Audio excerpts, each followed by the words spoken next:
ये बात तो तय है कि ईरान ने जिस तरह से अमेरिका को हराया है, इतिहास में सुनहरे अक्षरों से लिखा गया है। कोई अमेरिका का साथ दे भी रहा है सिर्फ इस बिना पर कि वो हमारा नाजायज बाप है और ताऊ है हमारा, लेकिन दिल में उसको पता है कि हमारे ताऊ की पैंट फाड़ने वाला इस पूरी दुनिया में अगर कोई है तो वो ईरान है। लेकिन सवाल यह है कि अब क्या मामला है, अब क्या हालात हैं। तो इस रिपोर्ट के अंदर आपको तमाम हालात बहुत ही आसान जबान यानी सिंपल यानी आसान भाषा में, सिंपल लैंग्वेज में आपको बताने वाला हूं। चैनल को सब्सक्राइब कर लीजिएगा ताकि कभी भी अल्लाह ना करे जैसे ही जंग वंग का बिगुल बजे, इधर उधर से कहीं से हमला हो, तो पहले की तरह 24-24 घंटे आपके सामने अपडेट आना शुरू हो जाएंगे। अभी तो आप इस बात को जानते ही हैं, 57-58 दिन कंटिन्यू 24 घंटे अपडेट किया है। तो थोड़ा डॉक्टर ने हमें सख्ती से कहा है कि आराम करना ज़रूरी है, वरना ये यूट्यूब तुम्हारी जान पर बनाएगा। यही वजह है कि अच्छा 25 अप्रैल को भैया तुम्हारे भाई का बर्थडे भी था। तो वैसे तो मैं कुछ करता नहीं हूँ, लेकिन बर्थडे के बहाने मुझे बस घर पे आराम करना था, वो मैंने किया। और अब जो कमेंट लोग करेंगे रज़ा भाई हैप्पी बर्थडे, क्योंकि मैं इतना शोर नहीं मचाता हूँ, तो बहरहाल जो लोग कमेंट करेंगे भाई रज़ा भाई मुबारक हो, उन सबका एडवांस में ही शुक्रिया। बहरहाल back to the point, Iran के विदेश मंत्री, तस्वीर आपके सामने, ईरान के विदेश मंत्री Abbas Araghchi direct Vladimir Putin से मिल लिए हैं। रशिया गए थे, दोनों के बीच मुलाकात हुई है। मुलाकात का ये मंजर आपके सामने है। सारांश ये है, शॉर्ट में ये है कि रशिया ने पूरी तरह से ईरान का साथ दिया है और कहा है कि हम ईरान के साथ हैं। सबसे बड़ी बात यह थी कि ईरान के विदेश मंत्री ने बताया कि मैं व्लादिमीर पुतिन के लिए अपने सुप्रीम लीडर का मैसेज लेके आया हूं, जिसके बाद व्लादिमीर पुतिन ने दुनिया को कंफर्म किया, मीडिया से बात करते हुए कहा कि मुझे मुश्तबा खामनाई का मैसेज मिला है। ईरान के लोग बहादुरी से लड़े हैं, ईरान के लोग आजादी के लिए लड़ रहे हैं और ईरान सरेंडर नहीं करेगा। मेरे दोस्तों, व्लादिमीर पुतिन ने मुश्तबा खामनाई की तारीफ करते हुए कहा कि मुश्तबा खामनाई ने बहुत अच्छे तरीके से मुल्क को संभाला है। उम्मीद है जो बुरा दौर गुजरा है, जल्द से जल्द ईरान के लोग उससे बाहर आएंगे और बहुत जल्द तरक्की के रास्ते पर गामजन होंगे। मेरे दोस्तों, जब कोई मीटिंग का वीडियो वायरल होता है पुतिन का, तो उस पर बड़ी बड़ी टिप्पणियां आती हैं, बड़े बड़े दावे किए जाते हैं कि देखो व्लादिमीर पुतिन जब किसी देश के नेता से मिलते हैं तो इतनी लंबी टेबल होती है कि पुतिन उस कोने में होता है और सामने वाला उस कोने में होता है।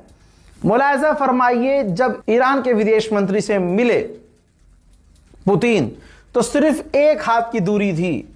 ध्यान से आप देख लीजिए, टेबल एकदम छोटी, चारों तरफ यानी एक तरफ जो ईरान के डेलीगेशन थी और एक तरफ रशियन डेलीगेशन, वो दोनों एक दूसरे से इतने करीब थे कि अगर खड़े होकर थप्पड़ मार दे तो अगले को लग जाएगा। तो आप यहां पर नोटिस कीजिए कि दोनों देशों के बीच भरोसा कितना मजबूत है। शायद ये किसी ने नोटिस नहीं किया हो, ये रज़ा गराफी ने नोटिस किया और हम आपको बता रहे हैं। यहां पर ईरान के विदेश मंत्री ने शुक्रिया अदा किया है, कहा कि आज ये क्लियर हो गया है, हमने इस जंग में देखा है कि कौन हमारा अपना है, कौन पराया है, कौन हमारा दोस्त है, और दोस्तों में दोस्त हमारा रशिया है। और हम रूस को शुक्रिया अदा करते हैं कि हमारे इस बुरे वक्त में रूस ने हमारा साथ दिया। हजरात, व्लादिमीर पुतिन से मिलकर जब बाहर निकल रहे थे अब्बास अराक्ची, तो पत्रकार ने उनको पूछा कि आप अंदर जो आपने बात की है उसका सारांश क्या है।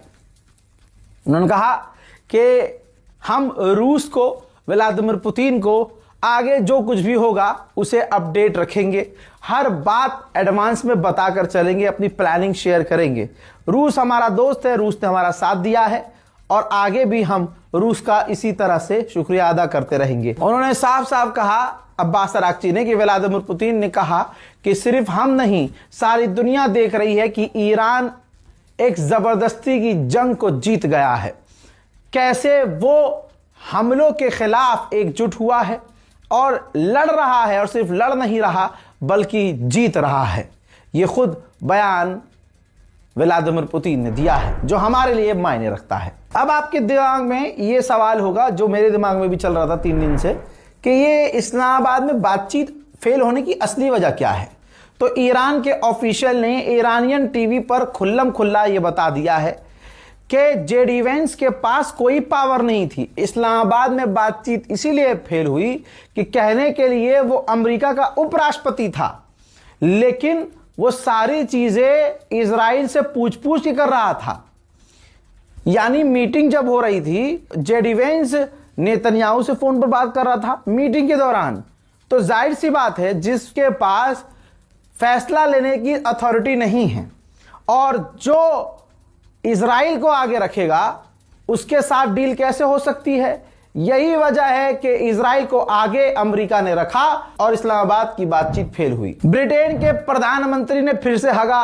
हालांकि याद रखिएगा, ब्रिटेन की सरजमीन का इस्तेमाल किया गया सबसे ज्यादा यही ब्रिटेन था जिसने अपने बेस को खुला खुला दे दिया था ईरान के खिलाफ इस्तेमाल करने के लिए अमेरिका को, और अमेरिका के परमाणु बॉम्बर ब्रिटेन के ही बेस से उड़ान भर भर के हमला कर रहे थे। ये एक नोट था, याद रखिएगा। अब ब्रिटेन का प्रधानमंत्री फिर से अपने मीडिया पर आकर कहता है, अपने चैनल पर आकर कहता है और साफ साफ कह रहा है कि हम सब कुछ कर रहे हैं कि स्ट्रेट ऑफ हॉर्मूज खुल जाए, सब कुछ कोशिश कर रहे हैं, लेकिन एक बात क्लियर कर देंगे कि हम अपनी फौज को जंग में कभी नहीं भेजेंगे, हम इस जंग में कभी नहीं कूदेंगे। और उन्होंने ये भी कहा ब्रिटेन के प्रधानमंत्री ने कि इस जंग से पूरी दुनिया को नुकसान हो रहा है। मैंने पहले भी कहा कि ऐसा कहना बेकार होगा कि ईरान का नुकसान नहीं हुआ। ईरान ने मई के आखिर तक अपना स्टील एक्सपोर्ट बैन कर दिया, बंद कर दिया। क्यों? क्योंकि इजराइल और अमेरिका ने उसकी स्टील की फैक्ट्रीज पर हमला किया था। हालांकि वो आधे से ज्यादा रिपेयर की जा चुकी है, लेकिन दोबारा से काम उसी तरह से चालू होने में एक लंबा समय लग सकता है। अब रिपोर्ट यह है कि डोनाल्ड ट्रंप की पूरी बेइज्जती तो हो चुकी है, कहीं अब इज्जत 2 कौड़ी की नहीं है। अब खबर यह आ रही है कि डोनाल्ड ट्रंप अमेरिका के टॉप ऑफिशियल्स के साथ मिलकर मीटिंग करने वाला है कि ईरान के साथ अब आगे क्या करना है। यह याद रखना जरूरी होगा कि भले ही ईरान इस जंग को जीत चुका है, हमारे दिलों में सुकून है, लेकिन अमेरिका शैतान है, इजराइल सबसे बड़ा शैतान है। ये दोनों शैतान अपनी शैतानियों से बाज नहीं आते हैं। हो सकता है जो लंबा समय लिया हो, यह अमेरिका और इजराइल ने सीज फायर का बहाना बनाकर तैयारी करने के लिए लिया हो, क्योंकि तैयारियां लगातार अमेरिका और इजराइल की नजर आ रही हैं। इजराइल के अंदर जो एयरपोर्ट है, बेन गुरियन एयरपोर्ट, जरा उसका ये एक मंजर देख लीजिए। वहां मौजूद इजराइल और अमेरिका के टैंकर नजर आ रहे हैं। ये वही टैंकर हैं जो उड़ते उड़ते फाइटर जेट को रिफ्यूल करते हैं और उसको जंग के लिए आगे तैयार रखते हैं। डोनाल्ड ट्रंप की हरकतें ऐसी हैं कि कोई उसका अपना भी अब उसके साथ अपना रहने में, उसके साथ खड़े होने में हिचकिचाता है। और या यूं कहूं आसान करके कि डोनाल्ड ट्रंप की हरकतों की वजह से उसकी खुद की इंटरनल टीम एक दूसरे के खिलाफ है। यह रही अमेरिका की रिपोर्ट, जिस रिपोर्ट के अंदर बताया गया है कि डोनाल्ड ट्रंप जिस तरह से सोशल मीडिया पर, अपने ट्रुथ सोशल मीडिया पर उल्टा सीधा पोस्ट करता रहता है और लगातार पोस्ट जो करता रहता है, इसकी वजह से इसकी ही टीम 2 टुकड़ों में बटी हुई है। आधे से ज्यादा लोग कहते हैं कि भाई ये सब बकवास बातें नहीं लिखनी चाहिए, प्रेसिडेंट को इतना कुछ नहीं बोलना चाहिए, और दूसरे लोग ट्रंप का सपोर्ट करते हैं। तो अंदर ही अंदर रिजीम गिरानी थी इनको ईरान की, लेकिन रिजीम तो दिन प्रतिदिन हम देख रहे हैं अमेरिका की गिर रही है। ईरान ने जो हमले किए, उन हमलों का असर सारी दुनिया पर है, भारत पर भी है। आपने इन तमाम चीजों को समझ लिया है, महंगाई आप देख रहे हैं, लेकिन जापान का अलग ही है भाई। जापान पर इतना असर हुआ है कि जापान में कंस्ट्रक्शन जो मटेरियल होते हैं, मकान बनाने के लिए जो मटेरियल्स होते हैं, ठीक है, उनकी भी कमी होना शुरू हो चुकी है।